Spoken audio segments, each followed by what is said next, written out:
quinquennat du chef de l'État. Donc ça fait déjà 6 ans depuis qu'il est là au pouvoir. S'il faut parler de un an, est-ce que ça va? Bon, permets-moi d'abord, Christian, de dénoncer ce qui se passe au Conseil économique et social avec les PP Jean-Pierre Kiwakana, l'homme qui totalise 87 ans d'âge, mais c'est l'homme qui est en train de faire la loi au Conseil économique et social.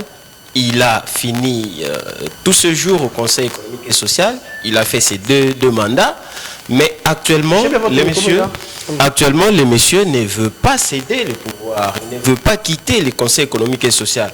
On m'a même informé qu'il a produit des déroulés, il a produit des affiches soutenant le changement de la Constitution. Pourquoi? Pour que Félix Tshisekedi, président de la République, ne les touche pas. Alors que,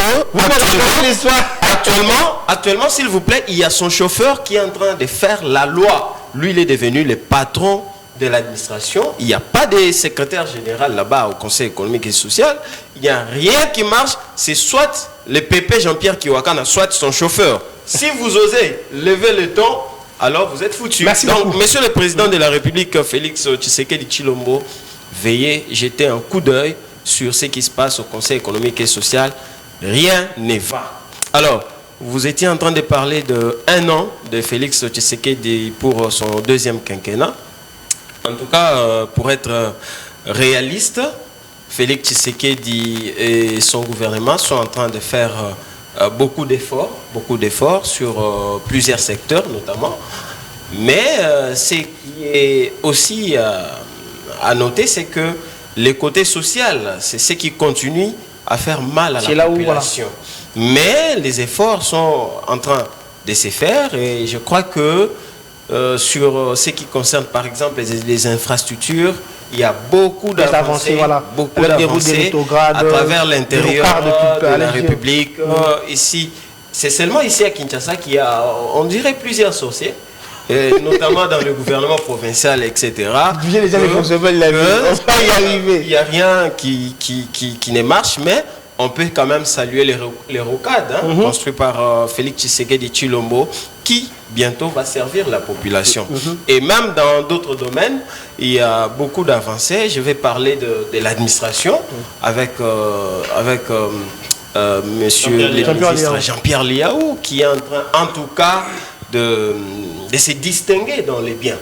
Alors, la justice, avec le nouveau venu, monsieur le ministre d'État, Constant Moutamba, que j'ai beaucoup de respect, monsieur le ministre a apporté beaucoup de changements. Et vous sentez, dernièrement, il y a un journaliste, un autre ami, qui a été interpellé au parquet, mais qui est reparti chez lui sans aucun problème. C'était des choses à féliciter. Pardon? Oui, Ben Kaïmbe. Qui longtemps n'existait pas. Voilà. Ouais, donc tout ça, c'est vraiment des avancées. Félicitations à la première ministre, Madame Judith Souminois. Merci, continuez à faire des efforts. Merci beaucoup. Bonjour, et comment la santé? Directement, j'entends leur première question. 1 an de Félix Tshisekedi dans le deuxième quinquennat, est-ce que ça va? Parce que vous appuyez à un moment Bédard Ilongue ici. Bonjour Christian, sanitairement je vais bien, mentalement je ne suis pas bien, je ne suis pas trop bien en tout cas parce que je constate comme s'il y a certaines autorités du pays qui commencent à se comporter d'une manière à la kagamaise, je dirais même comme ça, parce que c'est Kagame qui consiste à étouffer la liberté, c'est Kagame qui consiste à étouffer la démocratie, à mettre en péril toutes les personnes qui portent des critiques de façon à ce qu'ils changent. Et nous constatons qu'il y a certaines autorités qui commencent en tout cas à se comporter à ces comportements de Paul Kagame pour étouffer ceux qui veulent en tout cas la liberté. Et nous qui sommes journalistes et quelque part nous sommes inquiétés, je ne citerai pas les noms ici, mais les samedis derniers, il y a un de nous qui était inquiété, on peut dire même qui était enlevé, on l'appelle pour un reportage, mais malheureusement il arrive là-bas, c'était pour l'enlever seulement pour le fait de dénoncer la vérité. Et ça, nous sommes également en train de dénoncer. Nous ne voulons pas en tout cas mettre nos vies pour contribuer au développement de la République démocratique du Congo et voir ces personnes qui veulent le développement du pays être inquiétées au nom de la vérité que nous sommes en train de chercher. En tout cas, ça, nous sommes contre ça. Merci pour cette question.